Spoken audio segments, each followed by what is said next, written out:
আল্লাহ কাউকে শনিবারে দেয়, কাউকে রবিবারে দেয়, কাউকে সোমবারে দেয়, কাউকে মঙ্গলবারে দেয়, সবাই দেয়, কিন্তু বাগ বাগ বাগ বাগ করে দেয়। এখানে ফার্মেসির দোকান কয়টা?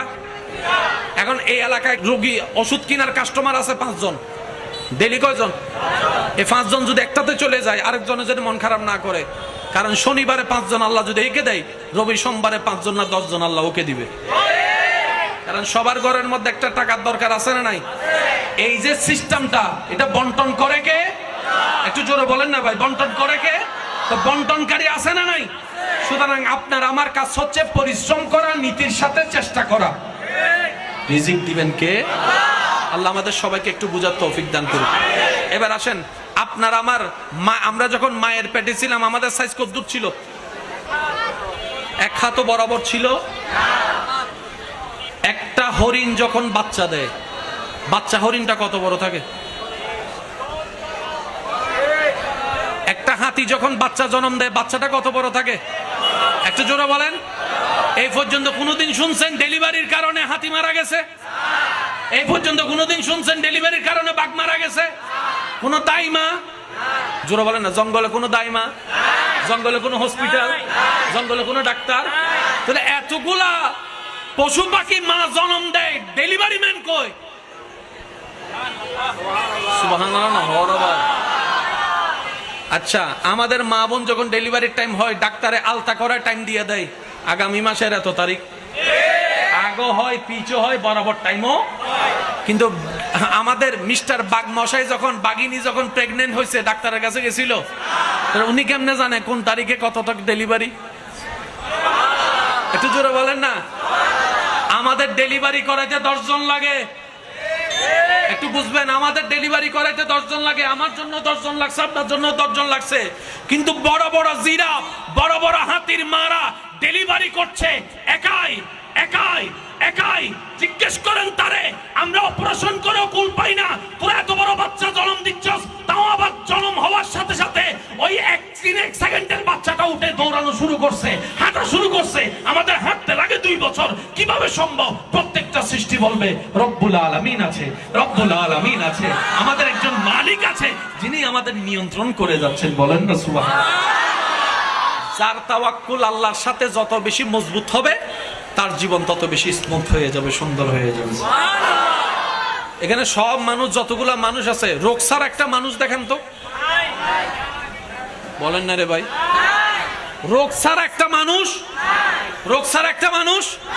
কারো রোগ ধরা পড়ছে, কারো রোগ ধরা পার্থক্য এখানে। আবার এখানে অনেকে আছে কয় রোগও ধরা পড়ে না, কি হয়েছে সেটাও জানি না। এই এক দল। আরেক দলে বলে যে রোগ ধরা পড়ছে, ওষুধের পর ওষুধ খায়। মনে রাখবেন আল্লাহ রাসূলের একটা হাদিস, মনোযোগ আছে? আরে জোরে বলেন। কোন বান্দা যদি, ইমানদার বান্দা যদি অসুস্থ অবস্থায় মারা যায়, এটাও আল্লাহর নিয়ামত। সুবহানাল্লাহ বলেন। আপনার গায়ে জ্বর হয়েছে, সেটাও আল্লাহর দেয়া নিয়ামত। কিভাবে? নবী বলে, কারো গায়ে যদি জ্বর হয়, সে জ্বরের উপর যদি ধৈর্য ধরে, আল্লাহর উপর আফসোস না করে, আমার আল্লাহ তার জ্বরের বিনিময়ে গুনাহ মাফ করে দেয়, গুনাহ মাফ করে দেয়, গুনাহ মাফ করে দেয়। আল্লাহ যখন কাউকে বাঁচাতে চায়, তাকে বিপদে ফেলে। একটু বুঝবেন, আল্লাহ যদি কাউকে বাঁচাইতে চায়, বিপদে ফেলে। মনে করেন আপনি রাস্তা দিয়ে হেঁটে যাচ্ছেন, পা একটা মোচড় গেছে, ও মারে, আল্লাহ পাক ফেরেশতারা বলে যে আমার বান্দার এই ব্যথার কারণে গুনাহ মাফ কর, গুনাহ মাফ কর, গুনাহ মাফ কর, গুনাহ মাফ কর, গুনাহ মাফ কর। বান্দা তো বুঝে না, বান্দা বলে যে আল্লাহ আমার পাটাই তুমি ভাঙতে পাইলা। রব বলে যে তুই তো দেখোস নাই, আমি দেখছি তুই গুনার কারণে জাহান্নামে চলবি 10,000 বছর। ওই 10,000 বছরের আগুন থেকে বাঁচানোর জন্য আমি দুনিয়ার তোর 2 বছরের পায়ের কষ্ট দিয়ে মাফ করে দিচ্ছি। সেজন্য প্রত্যেকটা কষ্ট নিয়ামত। বলেন, প্রত্যেকটা কষ্ট নিয়ামত, প্রত্যেকটা অভাব নিয়ামত। জোরে বলেন, প্রত্যেকটা অভাব নিয়ামত, প্রত্যেকটা দুঃখ নিয়ামত। আমাদের কাজ হচ্ছে আল্লাহ শুকরিয়া করে ধৈর্য ধরা, আর দ্বিতীয় কোনো কাজ। কারণ আপনি যদি শুকরিয়া করে ধৈর্য ধরতে পারেন, আল্লাহ তাআলা আপনার সেই কাজের বিনিময়ে গুনাহ মাফ করবে, নিয়ামতও বাড়ায় দিবে। 10 টাকা থেকে 8 টাকা দান করলে লাভ না লস? জোরে বলেন না। 10 টাকা থেকে 8 টাকা দিলে এটা কি? কিন্তু আল্লাহর জন্য যদি আপনি খরচ করতে পারেন, জোরে বলেন, কয় গুণ? 10 গুণ। কয় গুণ? এখানে যারা সংসার চালায়, আছে কেউ এমন? যারা সংসার চালায়, আমি আপনাদের একটু মনোযোগ আকর্ষণ করছি। যারা সংসারে টাকা দেন, হাত তুলেন না। যারা টাকা দেন একটু খেয়াল করেন। ঘরে বউ আছে, সন্তান আছে, মা আছে, বাপ আছে, সবগুলা আপনার পরিচয়ের আরেকটা প্রধান পরিচয় হচ্ছে সবগুলা আপনার রবের বান্দা। আপনার বউটা আপনার রবের কি? আপনার সন্তানগুলো আপনার রবের কি? আপনার মা বাবা আপনার রবের কি? আপনি যদি এই নিয়তে তাদের সেবা করেন, আল্লাহ তোমার বান্দাদেরকে দিচ্ছি, ওই বান্দার রব আপনাকে আবার রিটার্ন করে 10 গুণ বাড়াই দিবে। আপনার পকেটে, এখানে যতগুলো মানুষ আছে, আপনার পকেটে যত টাকা আছে সব টাকা আপনার নয়। আমার পকেটে যা আছে তা সব আমার নয়। অন্যের রিজিক আল্লাহ আপনার পকেটে দান করে দিয়েছে। এবার আপনি সেই 200 টাকা নিয়ে যখন ঘরে গেলেন, বউয়ে বলতেছে ওয়া ওষুধ শেষ,